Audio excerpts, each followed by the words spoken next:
Well, thank you all for coming, especially my distinguished guests here, Dr. Mastrapa, Dr. Godwin. Ken, are you a doctor yet? No? Yeah, okay.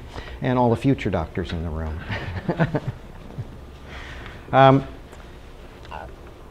Cultural incompatibility. You have to think of a title, right, that catches things. And national psyches as keys to ideological conflict. I didn't start out with that particular idea, but I was interested in cultures and things along that line, and I was also looking for something that would connect to the Army and the Army chaplaincy. So in the chaplaincy, we are the commander's advisor on areas of morale and morals and religion, usually within the unit that we're working with, but also if you're deploying somewhere, you're the go-to person for the commander on what's going on in that country as well. Not necessarily on the intelligence-wise, but certainly to be the religious expert. And so then adding to that, chaplains are also counselors.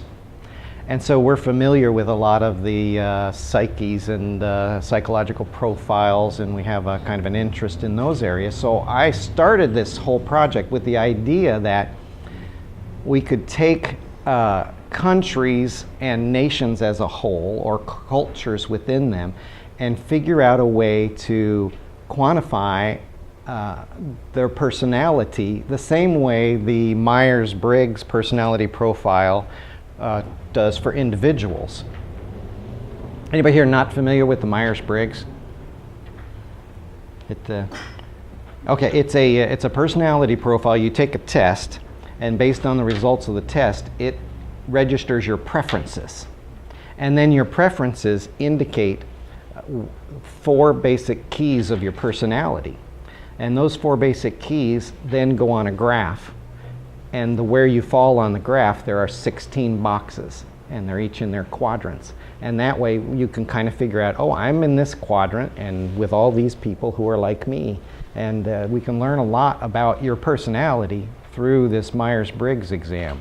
And the commanders are usually pretty familiar with it now because it's been out for a while. And it started by 2 women, Myers and Briggs, and it was, I think, World War II time frame, or just before it actually, where they started it. So it's taken a long time for it to build up steam and to get growing and to grow into the program that it is today. So I figured, well, maybe I can find some kind of thing that will work for that, and get it started, so over time it can grow into something where we can look at cultures or nations and figure out what's going on. Because I'm interested, what makes people tick? What makes people think the way that they think? It's like motivation. If you're in a courtroom and you're trying to figure out who's innocent, who's guilty, motive is still really important. You know, why would they do that? What do they want? So that's the area, that's how I got interested in it. So then coming here, I had no idea where I was going to go with it, how I was going to progress. So one of the best classes I took was with Professor Hodakevich here, and he's my faculty advisor. And it was civilizations. And it was an independent study where he assigned me about 20 books to read, and every time I read a book, I'd write a report. And in his typical fashion, I'd read one book and I'd write, wow, this is great because of this, and he'd write back, super. And then I read the next book and it was terrible. And I'd say, I didn't like this book, I don't think the authors got it together, and he'd go, exactly.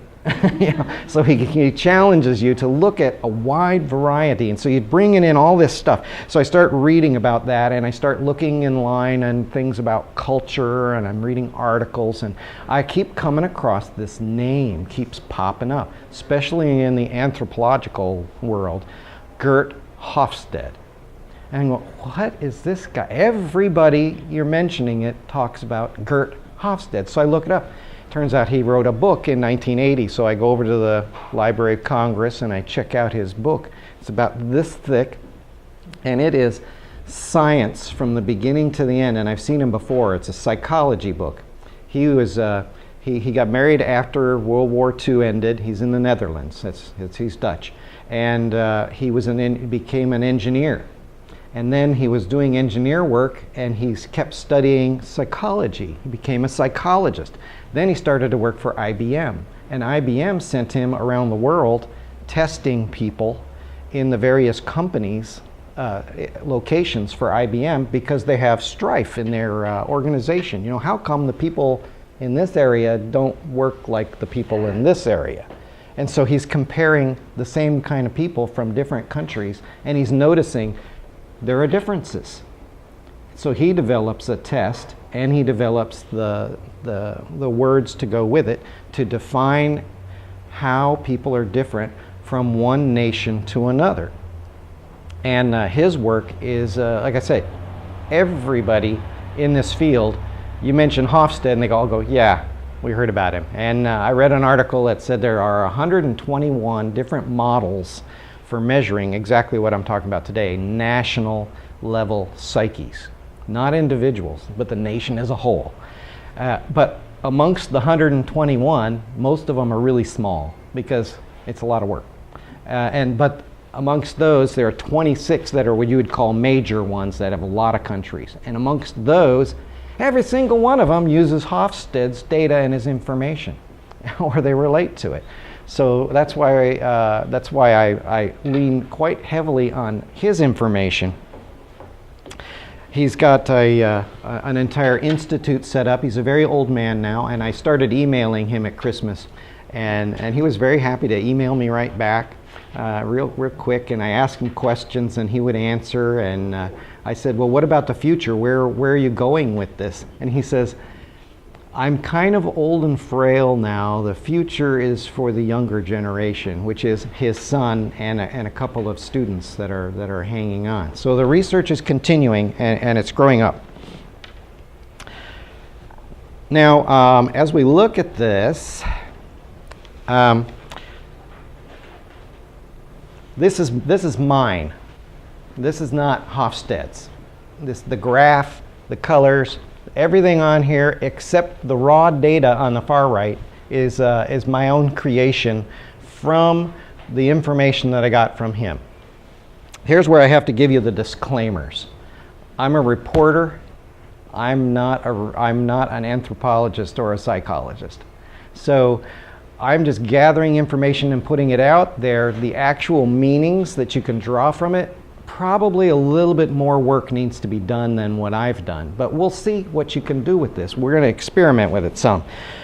So I've left the interpretation for others. Models, as Professor Hodakevich says, models are sexy. People love them, but they're ambiguous. So yes, they are. So to me, I look at them as a map toward better learning. So from this, we can get a picture, but we don't get the whole picture. So this doesn't negate intelligence work, country studies, and other data that you need to balance out what you might get from a model like this. And all the data that we gather cannot be applied to an individual. Oh, you're from Turkey, so I saw your profile, so you must be like that. Does not work. No individuals. This is groups of people, but it is preferences, much like the Myers-Briggs. So you can see that I've got the USA on the upper right in the big blue box, and that appears on every single slide because we're comparing everybody with the USA. And then you can see that it's matching colors on the box. The USA sits right there all the time, and it never moves. And then the other country, I put in greens because my daughter, who's a graphic designer, said, "These are good colors to use." So we went with those. And you can see the different, like here's where all of these titles: power distance, individualism, uncertainty avoidance, masculinity, time orientation, and indulgence. And down here they got power distance and individual. And then they're rated here. Here's time orientation, uncertainty avoidance, power distance. Then over here, collectivist, individual. So you can see how it lines up. These are 6 different measures and 6 different numbers here. So all what makes the box is all the points that when you compare any one of these against all 3 of these, and vice versa, creates a box. All the points are inside the box. Let's see. And then I have them in here. I have them in by region, and then alphabetically by country. Now, if we're looking at this, let me start with some definitions. Let's talk about power distance. Okay, you see the USA has 40. 40 is a small power distance. That's why it says small. And this one says large power distance. So it's a 60. Okay. So we in America live in a small power distance. And one of the various features of being in a small power distance comes to us in our areas of our daily work. We like our bosses to be, you know, sure they're senior to us, sure they're supervisors, but really we put our pants on one leg at a time, and they're our equal. We talk to them, and we like that. And what we want most from our bosses is common sense. We want them to understand us and the work. Now, in large power distance countries, they don't think that way. So now you have to turn your thinking around and think, what if I actually preferred my boss to be superior elite to me? I prefer that. You got to think, I prefer them to be an elite. I prefer them to be experts at the job and them to tell me exactly what to do from their knowledge base. Okay, now expand that into your society. What's school like? What do you think? If you have that kind of an attitude at work, what do your schools look like? Memorization, they tell you exactly what you know. Yeah, see, this isn't hard. Exactly. The professor has the knowledge. You do what the professor tells you to do. You learn what the professor knows, and that's it. Whereas in the small power distance country, in school they teach you to learn for yourself, to learn how to learn, because that's a small power distance. It has to do with your relationships to people who are in positions of authority over you. So as here, you know, the president walks into the press conference room and nobody in there is really afraid to ask him any question they really want to ask him as well. They're just waiting to get their turn. Whereas in a lot of other countries, they don't even have a press room.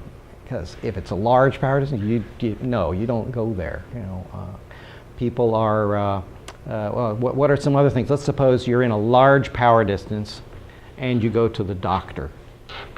How does the doctor treat you? How do you look at the doctor? And this is what you expect and prefer. Anything he says goes. He's the expert. He says go. No question his judgment. Right. You don't seek a second opinion. Yeah, and he doesn't have to spend a lot of time talking to you either, because he's superior. Yes, doctor.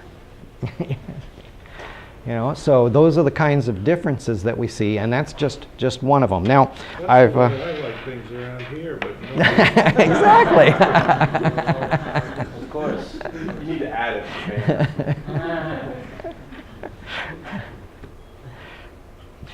Exactly. So I worked out in my paper. This is it right here. You see, it's just a little short thing. So rather than sit here and read this to you, I've worked out just really short definitions for each one of these basic components here. Now I also have, this is my annex to the paper, and there are these definitions as well for each one of them.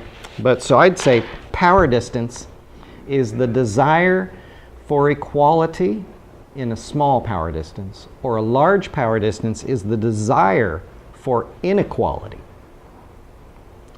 Now, in an individualist collectivist, America is the number one, the highest score 91.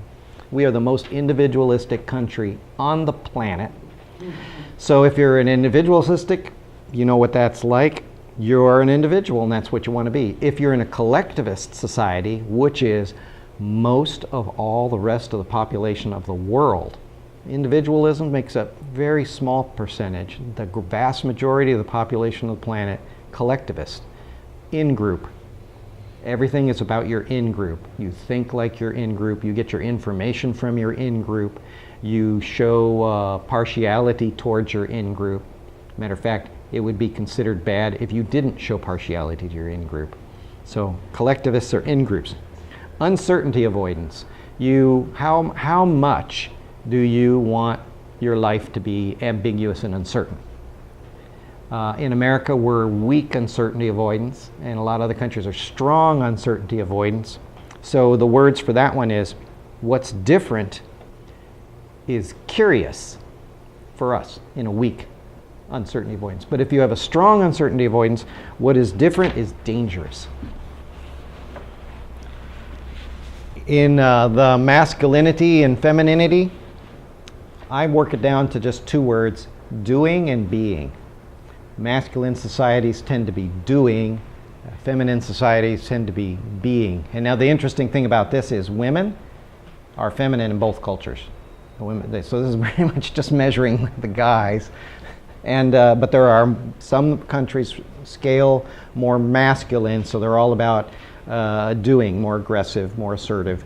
And then in other societies, they're more about being, which is relational. It doesn't mean they're not doing things. It just means that instead of just saying, let's do it, they say, let's talk, make sure everybody's feeling okay about this, and then do it. Long-term and short-term orientation, do it now. That kind of an attitude. Short-term fix, do it now. Or we're willing to wait. In China, they have a saying, a lifetime is not long enough for revenge. They're willing to wait. So they have long-term orientation. And with indulgent and restraint, I've worked it down to relaxed and uptight. If you're an indulgent society, you're pretty relaxed, anything goes. But if you're in a restraint society, you're very uptight. You very much want to keep things close and together. And now here's how this works. Well, look, that's the United States. We don't got to go there. But here's the very first one. America, Central America, Argentina.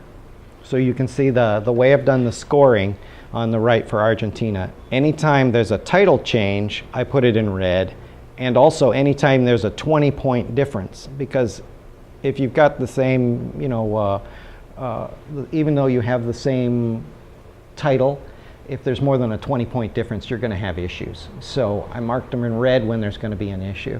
So we can see that we actually have quite a bit in common with Argentina, but they're collectivist. And they have strong uncertainty avoidance, very strong uncertainty avoidance. And you notice the note down at the bottom, strong uncertainty avoidance plus masculinity equals a high level of prejudice towards foreigners. Interestingly enough, all the Axis powers during World War II had strong uncertainty avoidance and masculinity.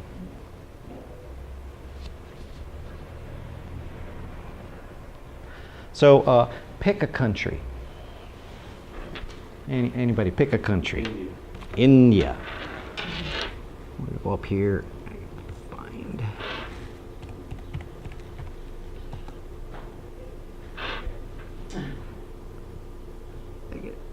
find next. There it is. Okay, so let's talk about India and let's figure out. Okay, so just looking at where they are on the graph, I'd say, you can see that they do cross into kind of in our quadrant. Their top four, those first four are the ones that Gert Hofstede came up with himself. The others two he added on later. And so they indicate differently sometimes, so I like to highlight those. But you can see that some of those are actually in the same corner as we are, so we can expect to have some similarities. We also see there's a note at the bottom that they're a restraint society, and they have a large power distance, and so they have a tendency to desire an authoritarian rule. So you would think, well, our style of free democracy, will it work there? Well, what is it? They run a parliament, right?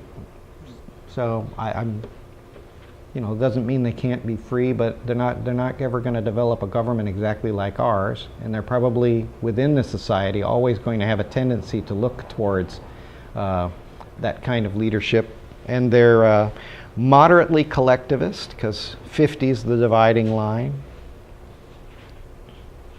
Long-term oriented.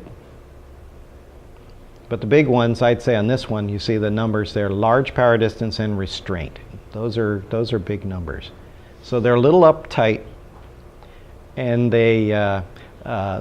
inequality is okay with them.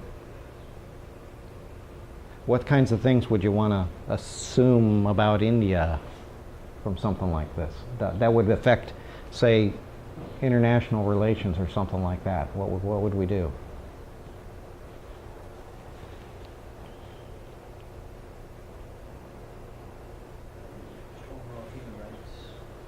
Human rights issues could be something that we would want to be. Yeah? Mm-hmm.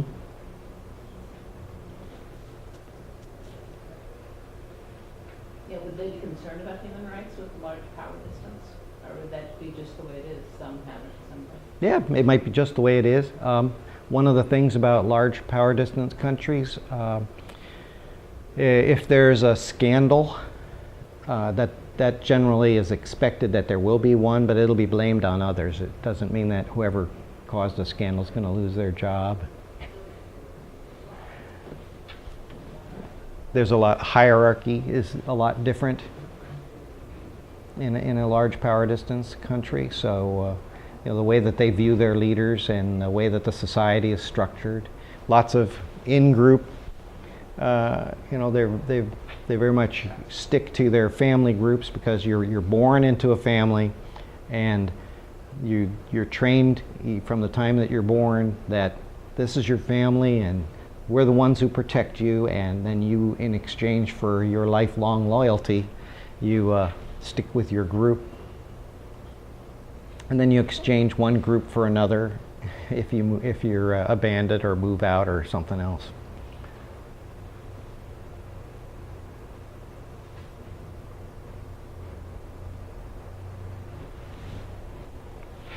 So we'll look at another country. Which one? Russia. Yeah, everybody wants to see Russia.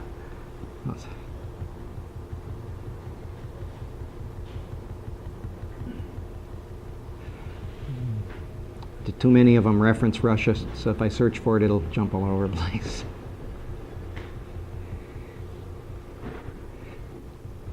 Boop, boop, boop, boop, boop, boop.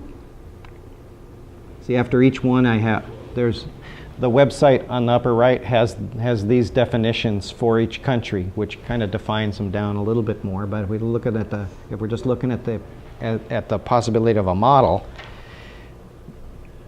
I don't think you can get any more different than the USA. Blow it up.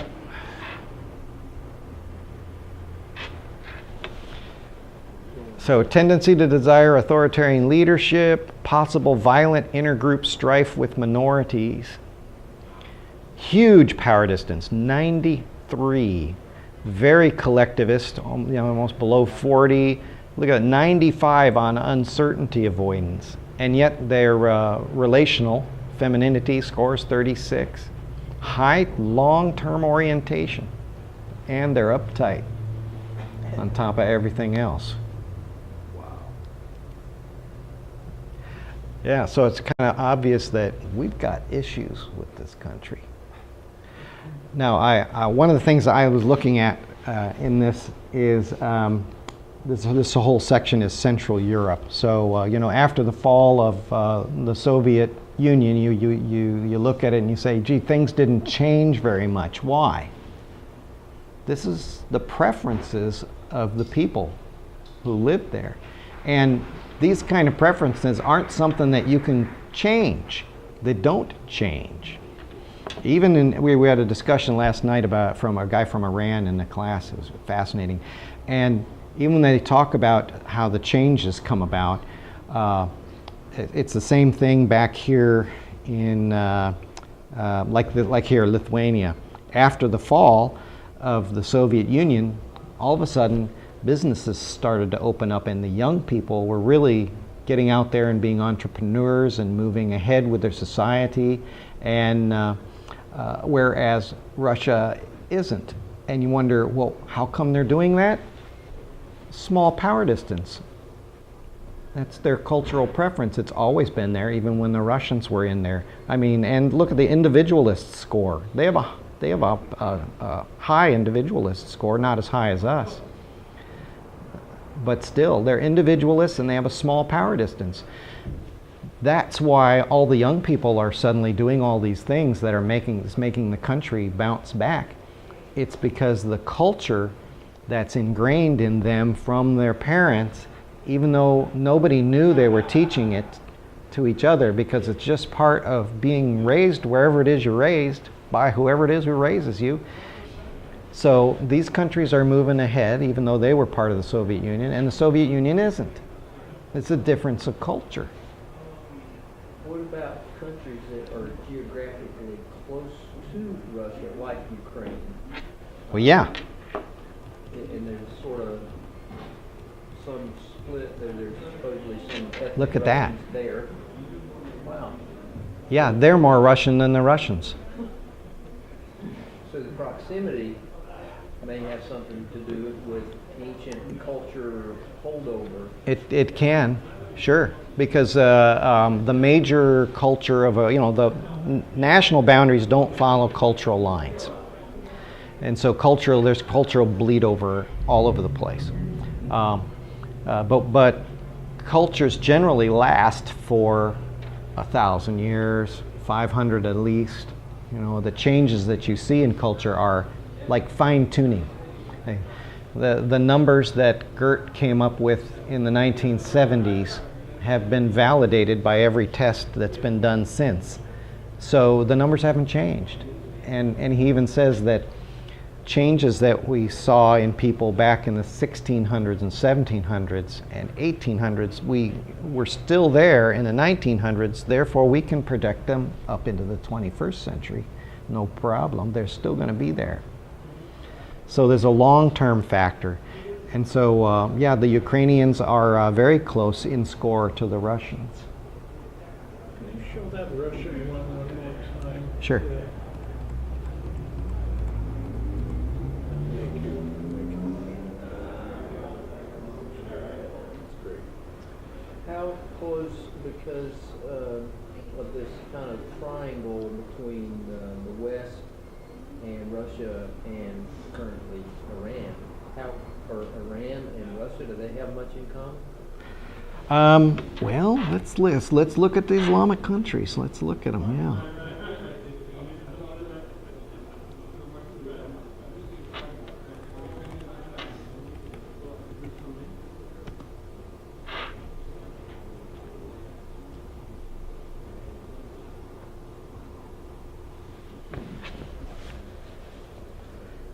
So there's some differences. You can see they're short-term oriented like us. They want the quick fix. I would have, because when I was in Baghdad, when talking with an imam, I met with him every week, and he says, "You have to understand the way our people think." He says, They don't think about tomorrow. They don't think about the past. They look at where their feet are right now, and they say, "I'm unhappy, and somebody's going to pay." There's feuds that go back, hundreds of yeah. years. Yeah. We've talked about this before, but I mean, absolutely, they were frustrated. The U.S. would fix problems instantaneously with their whatever. So yeah, it's certainly short term. Right, but notice they're not nearly, but they're large power distance, but they're not as large power distance as Russia. Their uncertainty avoidance is strong, but it's not as strong as Russia. They're not as collectivist as Russia, but there they are. And then in relationship to us, what I've found, if you look through all the slides, you find that most of the other 100 countries are here. We're up here, and you can guess who else is up there in that box with us. Canada, Australia, Britain, Israel. no, No? well, a little, and New Zealand.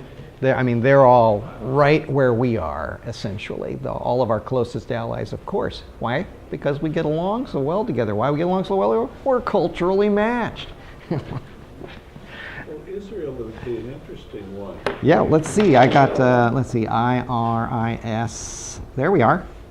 Not much difference, you see. But they're above that line, so they have points. Notice I don't have data on their restraint indulgence score. But they're short-term like us.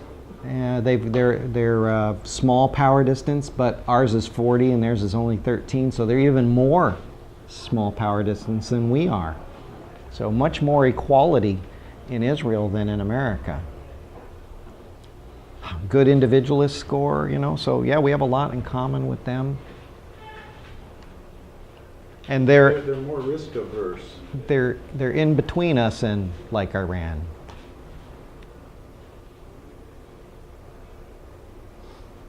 Yeah.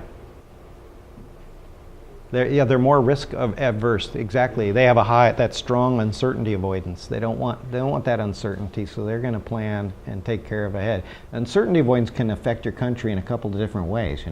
It can be good uncertainty avoidance, like in Germany, where we have rules and instructions and everything flows just like that train is on time. We don't like uncertainty, and so we make sure it doesn't happen. Or you can have chaotic uncertainty in your country where everybody's just upset and they just don't like it, but there's nothing they can do about it. And so they have tons of rules, written and unwritten, but they don't follow them, which is quite common. Yeah, let's see. I got Iraq. Now, notice the size of the box.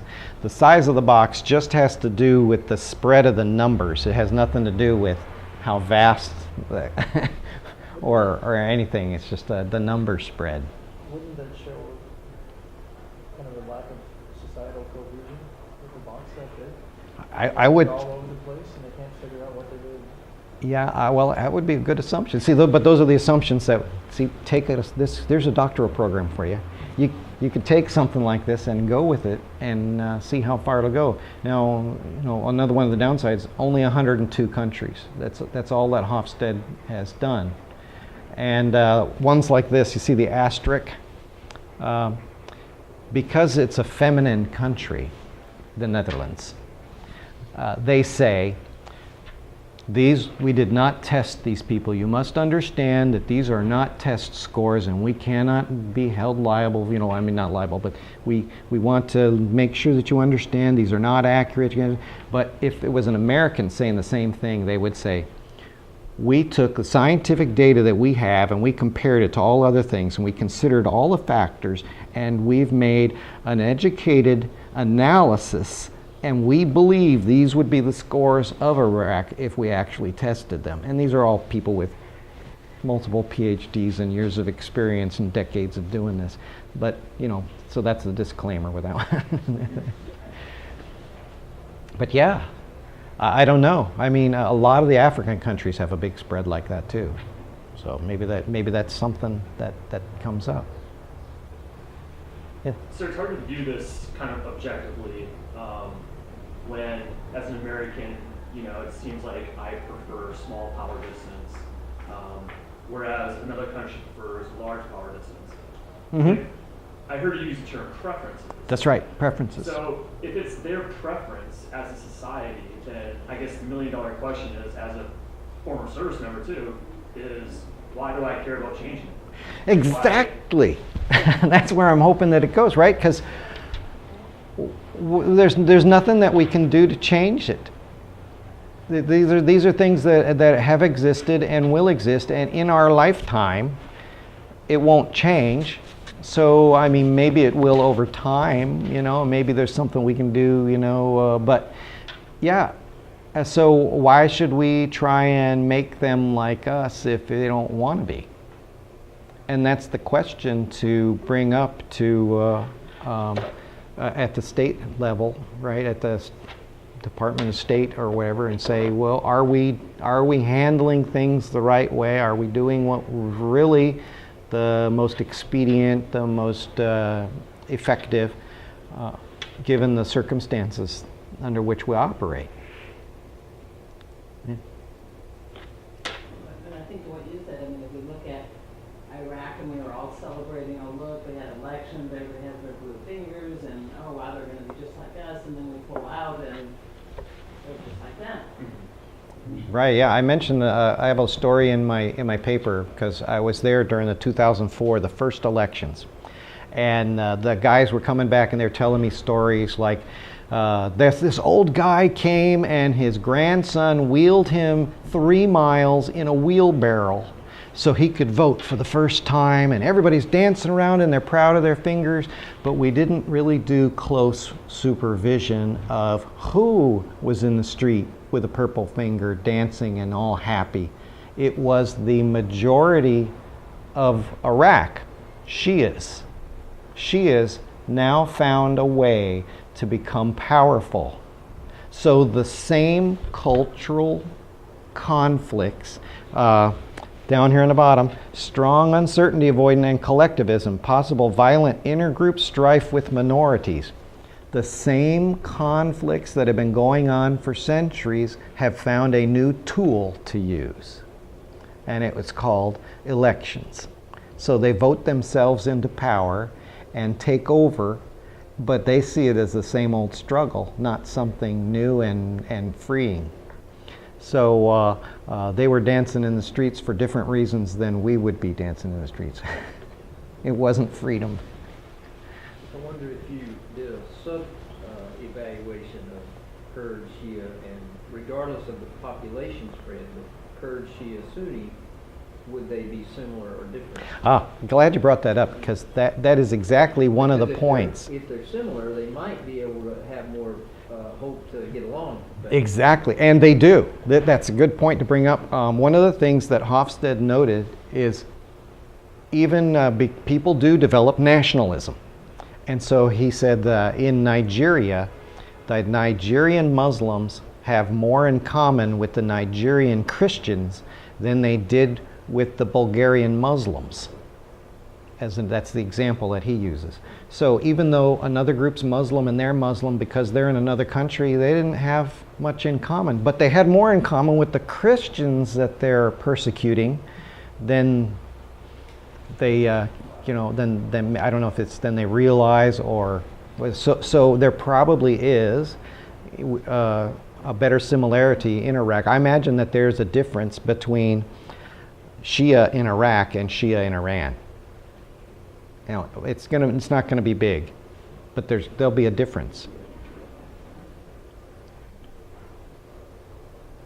And so anyway, these are exactly the kinds of things that I was looking for in working on this research and in writing the paper. And that's about as far as it goes, though. So you can see that there's a lot that can be done with something like this. And if the chaplaincy wants to take it on, it's something that we might actually in the future be able to do. But right now, the regulation doesn't exactly give us the official job of doing this kind of work. But it certainly fits into the world of intelligence and the world of statecraft, I think. And so I'm hoping that someone will pick up the banner and run with it. Yeah. But Ed. The sample size for each of these countries, I mean, like roughly, how many people represent this? That use? I mean, would be. It's in 1%. It's in the book Culture's Consequences. He lists. I mean, it's super technical. The Culture Consequences book. I brought his other book, Cultures and Organizations: Software of the Mind. $18 brand new on Amazon, and this is the readable version of Culture's Consequences, and it's more up to date. This is a 2010 edition. And the 1980 Culture's Consequences, like I said, it's extremely technical. But he goes into, you know, when you do tests like this, some questions get weighted different than other questions, and there's a whole science to how these things are put together. And it really is not very many questions.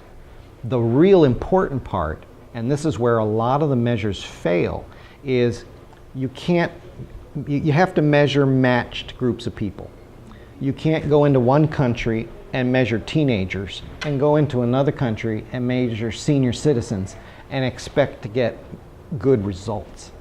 And you'll get results, but will they be viable? You got to have matched sets, which is why Gert working with IBM was so good, because he'd be testing managers at this level in this country and the same group of managers at this level in this country, so he gets viable results on his sampling. Just be curious on numbers. Yeah, I don't know the dispersion of. I mean, so go back to the Ukraine example. If he was only interviewing people in eastern Ukraine and not in western Ukraine, you're going to get a different picture. Right, and Ukraine was one of the educated guest countries. Yeah, so they didn't actually do a survey in Ukraine. They did in Russia, though. Well, I'm saying Yeah. Russia. What's the dispersion of people you're talking to? Yeah, I don't know. I don't know. I didn't research the actual numbers on that.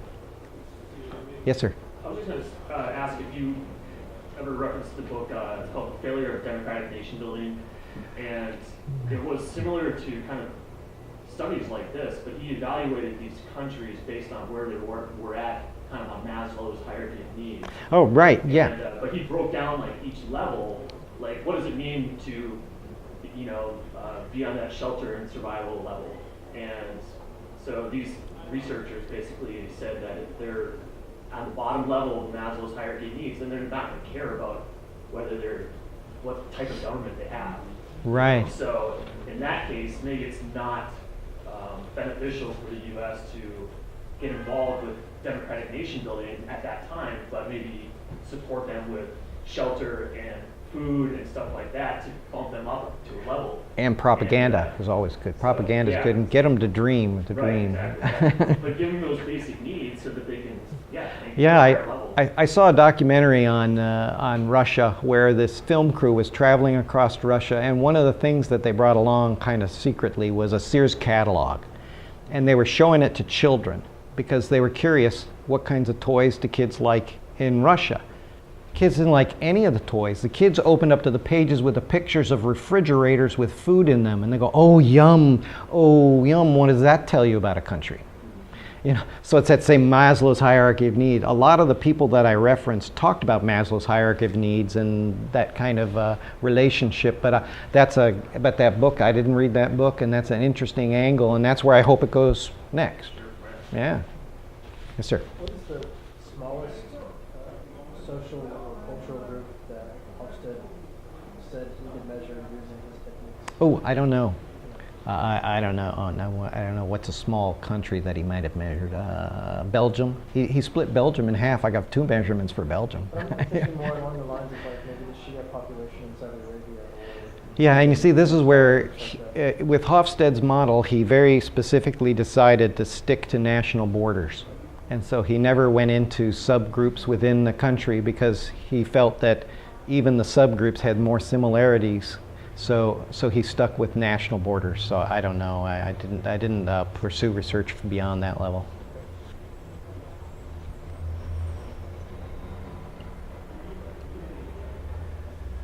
Can I ask you, what about, some of these cultures were really damaged by communism. And I'm wondering, for example, whether, I missed the first part of your talk, but I gather this guy, has he done this kind of research over time? For example,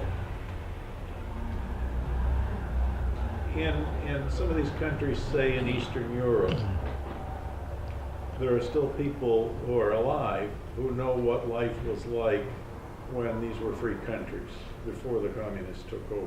They're dying out now, but there's still a bunch of them are around. A lot of those people are going to have different attitudes especially than those who were raised completely under communism and have no no reference to a pre-communist period. Right. Especially when it comes to questions of collectivism and risk, what do you call it? The risk avoidance category, the uncertainty. Uncertainty avoidance. Yeah, and because so many of these people, basically, the most individualistically and entrepreneurial people were eliminated, were killed, were punished, and then basically the people, particularly in a place like Russia, the people who survived were those who were ready to be cowed into submission and were to accept their lot. Mm-hmm. The most heroic people, the most courageous people, were all slaughtered in the first couple of decades of Soviet rule. So certain kind of cultural changes necessarily took place, especially with the elimination of a lot of well-educated people, entrepreneurial people, and so on. And I'm wondering if he did anything to try to interview people of, let's say, an older generation who would come out of some Eastern European countries, because in Russia, there's nobody alive who remembers what it was like right. In the pre-communist right, era. Yeah. But in East Central Europe, there are still lots of people like that. And I'm wondering if he has any sort of sense of what the change may have taken place as a result of the communist system. Yeah, he didn't do anything in that particular sense, but he does state that there are differences between within the, like he says, this is applied nationally, not individually. When you get inside the country and you say, well, he says that people who are of a higher education will score with a lower power distance, lower uncertainty avoidance than the national average. They'll still be in the same general area, but they'll score lower. And then people at the bottom rungs and the lower classes will tend to score higher than the national average on like power distance and things like that. So he looked at it in that sense. So you do have, there's the possibility that there was some shifting going on when you take out all your low power people and you leave the middle and the lower. It may have raised them a little bit, but the difference, he would probably say it wouldn't be that much nationally. But the harm to the nation in loss of intellectual advancement, that's always there. But culturally, the parents are still going to teach their kids, and their kids are still going to grow up and come out to be about the same as their grandparents before them. That would be really interesting to see, because it would be. I would mention some countries that would not be true. Because some of your premise of this is that the culture is a culture is a culture, you can't change it. That's right. But I bet you in some of these Eastern European countries, you would see that there was a change. But again, it depends who you talk to, who you interview, where they live, how many. Right, and this model has only been in use since the 70s and 80s, so we're going to have to wait to see how it. So far, no changes. If you had like a 1920s it would be very helpful. That's very fascinating question. And then I think about China too. Oh, yeah.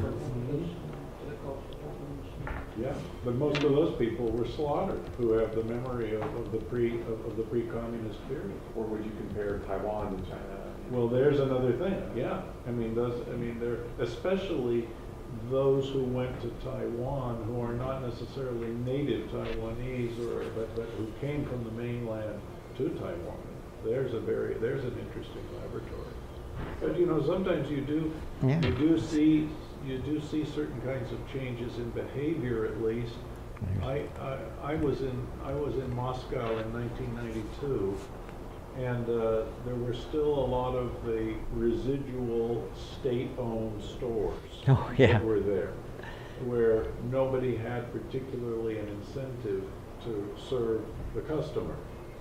But then there were these street entrepreneurs who were putting up their tables on the street to sell all kinds of junk, whatever they could sell, And you know, and some of them were really. I mean, you walk into one of the state-owned stores, and people are bored and irritated when you walk in. But you come up to the table of one of these entrepreneurs on the Arbot, and he's all ready to show you his product. Yeah. He's smiling and he's ready to bargain with you. I bought a Cold War chess set over there, bargaining them down to 10 rubles or something. And one of the groups was the Stars and Stripes, and the other was the Hammer and Sickle.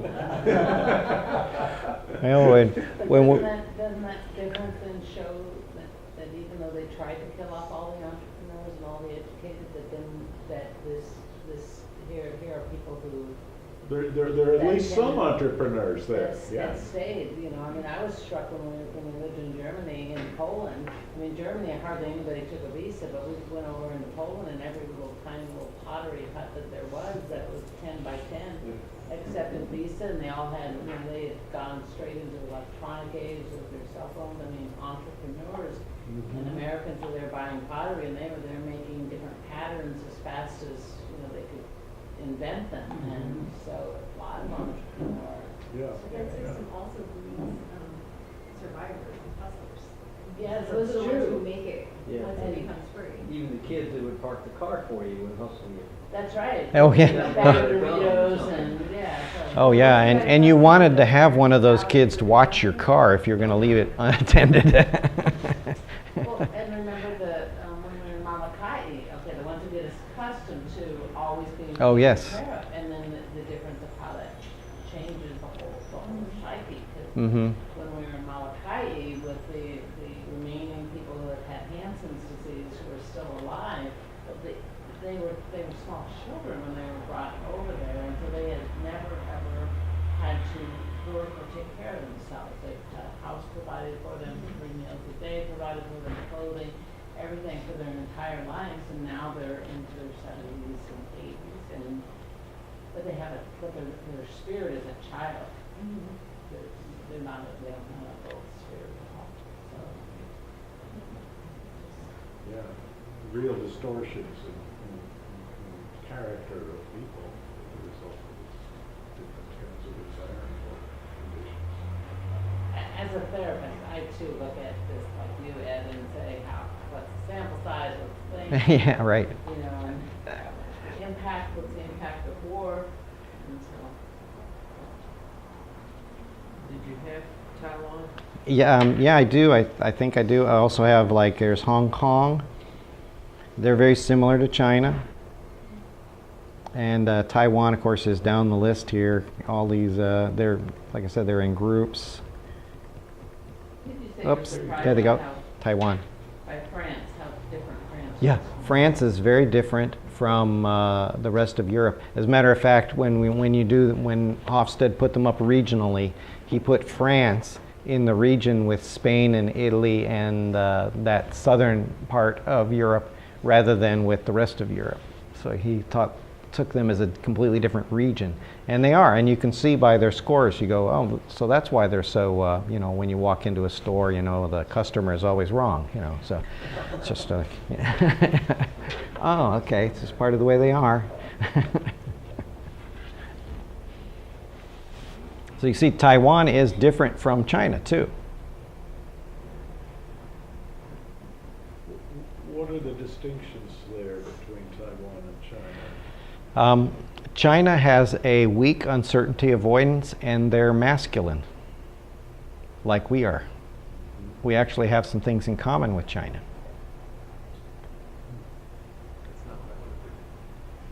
It was interesting that we had a program to help developing countries. So we had these poor countries, and we're going to invest funds into them. And some of those countries took off and went huge. And other ones, they're still poor countries, and the amount of money that you threw in had nothing to do with it. Long-term time orientation. They were almost all of them were in the Asian region, where most all of them have this long-term, and they value thrift. And as a society, they self-incentivize they're going for the long-term solutions, and they just roar ahead. Whereas if you're short-term oriented, you're looking for the quick fix, that doesn't hold over the long run. So you just end up cycling right where you were. But how does that explain the American short-term time orientation? I mean, what does that really cover, this time orientation? I mean, there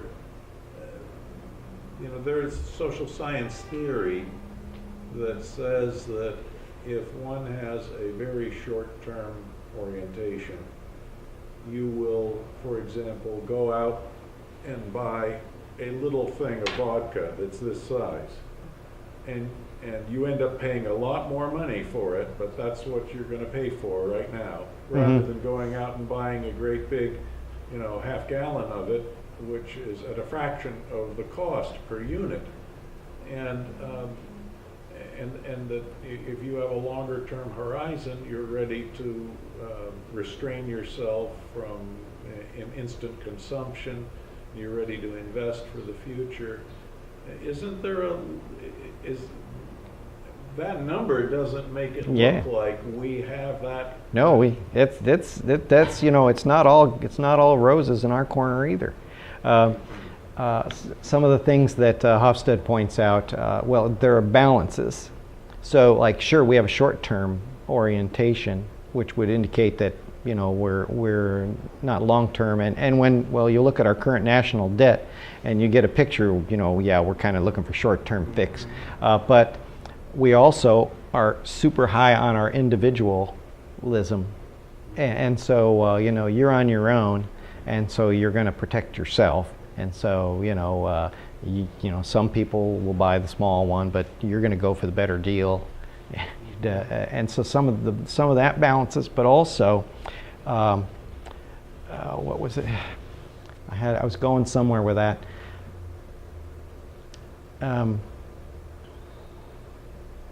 I forgot where I was headed with that. What was it again? One thing about this. I mean, I'm looking at this partly in economic terms and partly also in terms of the willingness of people to invest in their futures, such as get higher education. And we've got a lot of higher education in this country, and people are willing to sacrifice in the short term to get the education, to get to the better credentials, and the democratization of higher education has made that possible for just so many more people, and now a huge number of people are going to college.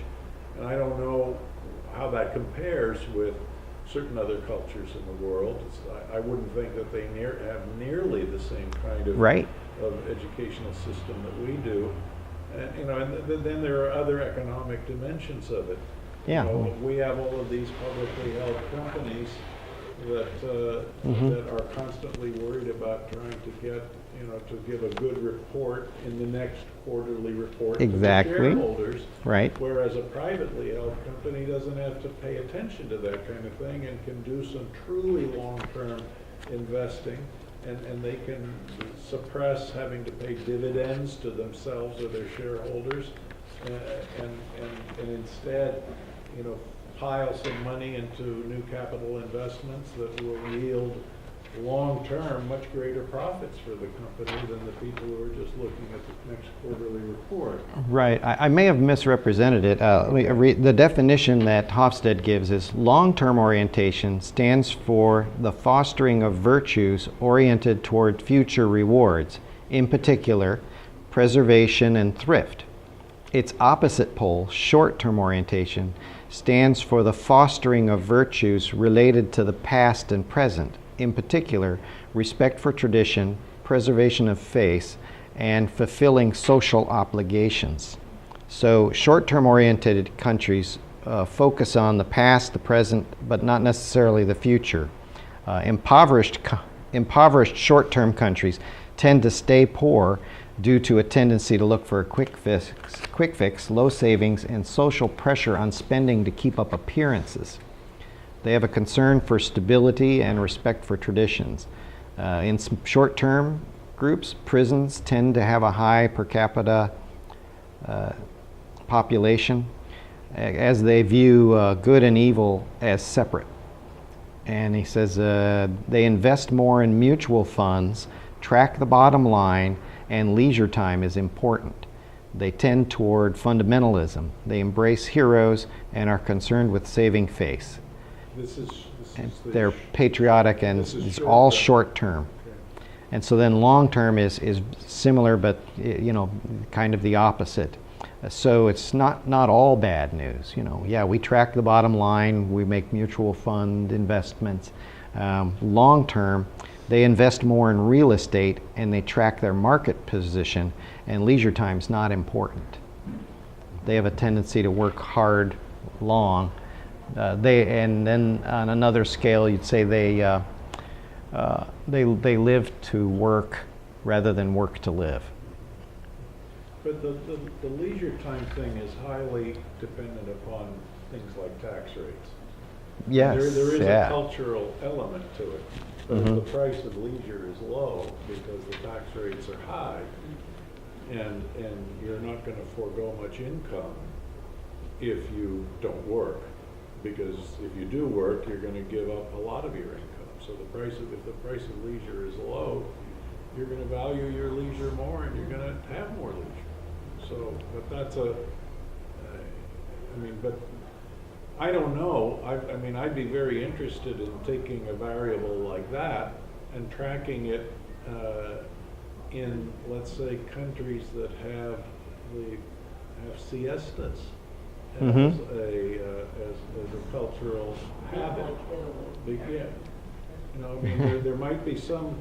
Imagine if you have two countries that both have big siestas in the afternoon, and but one of them, if one of them has high tax rates and the other has low tax rates, but they both take siestas, that tells you a lot about culture, as opposed to the price of leisure, which is going to be something completely.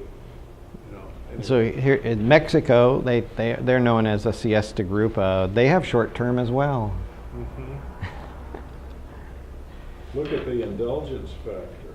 Yeah, they're one of the highest on indulgence. I didn't know that anything went in Mexico, but they're a collectivist too, though. So it's indulgent as long as your in-group says it's okay. Does Hofstede weigh this at all in light of society's like metaphysical beliefs? Because when I look at this, and I see how you could look at it economically, I see it as looking at it metaphysically. So, and not to have it as an abstraction, but short-term time orientation. If your society largely believes that this life is it, you get one shot at it, and then hopefully your soul goes whatever. Yeah. You might be more short-term oriented. Whereas if you believe that you're going to be reincarnated over and over again, maybe that will lead to a longer-term orientation. The same thing maybe with being indulgence. Maybe it's high on the indulgence because both Mexico and the USA are, largely kind of Christian, I think. And this life is it. So secularized. If you're Christian, you still have your immortal soul. Remember, you may not be reincarnated, but you're going to be. But you have your immortal soul, and so it's not compared. Somebody who is secularized in our society. This is it. This is it. He who has the most toys and the biggest bank account when you die wins, right? And the greatest power and the greatest pleasure and all of that stuff, because this is it. But if you are going to survive, if your soul is going to survive death, then it's a different story. So, I would think that there's going to be real differences between secularized people and people of faith here in our own society. Right. You look at a country like Mexico, and you get into the definitions there, you see the uncertainty avoidance 82, a second sentence there says that countries exhibiting high uncertainty avoidance maintain rigid codes of belief and behavior and are intolerant of unorthodox behavior and ideas. So here they're restrictive religiously, but they're an indulgent, have fun society. So there's a lot of dichotomies in there.